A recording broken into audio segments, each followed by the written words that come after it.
Good morning, everybody. As June just opened, for the last 15 years I have lived abroad, and in 5 different countries. So, as it happens, whenever I meet new people, I get asked, where are you from? And I get a hint of disbelief in people's faces when I say Turkey. They go like, really? You don't look Turkish? Which is puzzling, because I do look Turkish. Everybody in Turkey has a cousin who looks like me. And then I go like, okay, what's going on here? Because outside Turkey, the more people I speak with, the more I realize that I don't fit to an image that exists in the global consciousness. I don't have my clicker. So right after yours. Very good, thank you. And so then I wonder, if I don't fit to a typical Turkish woman image, what is typical in Turkey? Being at the crossroads, we speak a Central Asian language, many of us. It's not related to any of our neighbors. It's not a continuum. We have Middle Eastern religions. We have a European political system, European educational system. Everybody who goes to school in Turkey will learn through and through European culture. And, well, we have plenty of American television. What does that make us? I suppose the typical Turkish is diversity. That's probably what it should be. However, people seem to have a kind of a single story in their minds about women in Turkey, and I don't fit. So they ask, is it normal you travel alone? Is it normal the way you dress? Do you have to wear a headscarf when you go back home?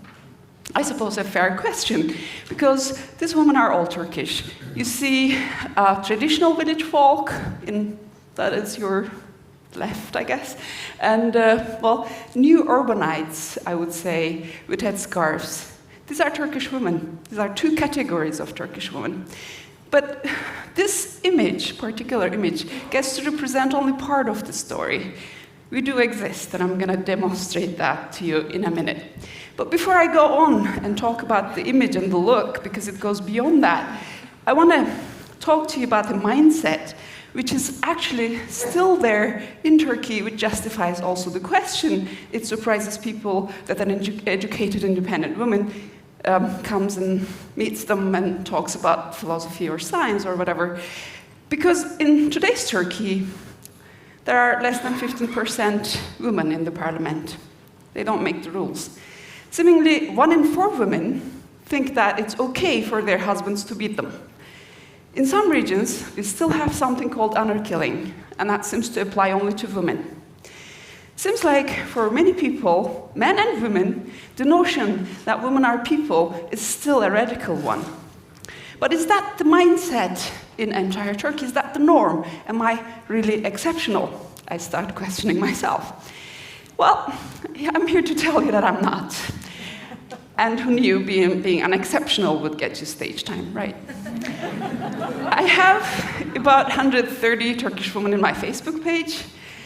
And here are a few of them, and that's the average look, that's a composition. Obviously, it's a genetically diverse set of people, but that's not the point, or it kind of is with the crossroads, I guess. But they are all emancipated, independent, educated women. They are women of rational thought. They are scientists, doctors, lawyers, businesswomen, artists, sculptors. They are all highly educated. And then I wonder, is this then normal? How normal is this then?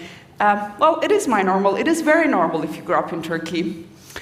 Seemingly, 1 in 3 women actually have a very high education. So this is not a small number. If you actually go and do the math, you end up with a number that is over 10 million people. And to conceptualize, you can think that if we were to declare independence, we would make a country larger than Switzerland. Not that I'm suggesting a woman-only nation. But education is what I emphasize. And the reason I emphasize education is because that leads to economic independence. And economic independence leads to making your own choices. And that's the key, to decide what to do with yourself, what to wear, whatever you want to wear, what to do, where to live, what to do with your time and energy and money. The key benefit of economic independence at the end of the day, is having a sense of entitlement to your own life. It's the most valuable thing that you can have.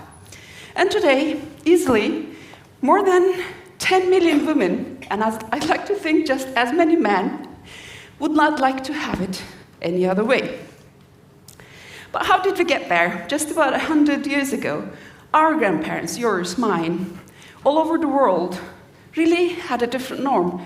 For all of us, it was pretty clear that women were lesser beings. Universities refused admitting females. Professional women had to write under male pen names. And they had to pretend to be men, some of them, to pursue their passions. I know a story of a Swiss woman who pretended to be a man all her entire life to be able to perform as a doctor. And some had to do their science through their husbands. Does it sound surreal to you now? It does to me. It's like such a long time ago, but it is not. It's really only about 100 years ago. And that is about 3 generations. And that's exactly the time where, in Turkey, a certain project started to gain momentum, which I think I'm a direct result. I'll try to tell you just a little bit about that. So here's the project leader. His name is Atatürk. If you know any Turkish name, you probably know his name. He has led many, many daring changes in 20s and 30s in Turkey, and his legacy in today's Turkey is still an interesting thing to study. It's very valuable for Turkish identity. But when it comes to women's rights, he fast-forwarded the country, leveled it with the West, and some accounts even exceeded it. And in some particular story, he did something very special for women. He adopted a number of children, mostly girls, and put them in schools, made sure that they got education.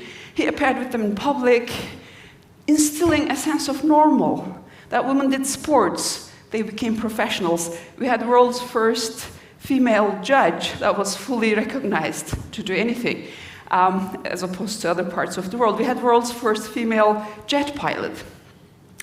And the women were granted the vote in Turkey in 1930. That is before France, Portugal, Spain, and Switzerland. But that's another story, because in Switzerland, the last canton gave the women the right in 1991, the right to vote, and that's when Turkey actually elected their first female prime minister. In 1930s, my grandmother was born. This is her in a northeastern town. She could vote in her entire life, but in her surroundings, women were still very much lesser beings. Nobody asked her what she wanted to be when she grew up. That's very different for me. And this is my mother, 30 years fast forward. She's roaming in the streets of Ankara, playfully posing as a cowboy, styling her hair as Audrey Hepburn. And she's a direct product of Atatürk's vision. She had a teacher who was an agent of this change. And that teacher negotiated with my grandfather, who didn't really believe in educating girls all that much. The teacher went to my grandfather and said, if it's an issue of money, I'm going to fund her education. She should study. And, well, my grandfather's pride kind of conflicted with his values, and he said, I'll pay for my own children's education, thank you. So that journey began. But besides that teacher's extraordinary move, for my mother's generation, working was normal. A lot of women worked 100% of the time. They raised children, and they have also did 100% of the housework. Blows my mind, but that's how it was. 30 years down the line, when I went to university, a great proportion of my professors were women, and mind you, I studied technology. And I have learned a lot of my subjects from my teachers throughout my life, all at least half women. My doctors were half women. That just kind of list goes on and on. So it is very normal for me to be around professional women who are independent. And I don't stand out if you ask me. I am just 1 in 10 million people. And when I was preparing for this talk, a small thing, or a big thing rather, happened in Turkey.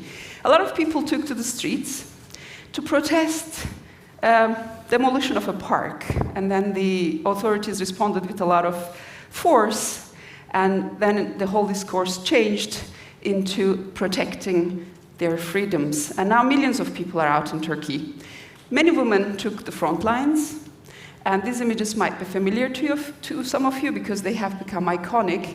And I wanted to say, is it normal for them to be there?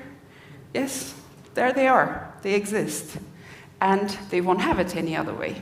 Thank you.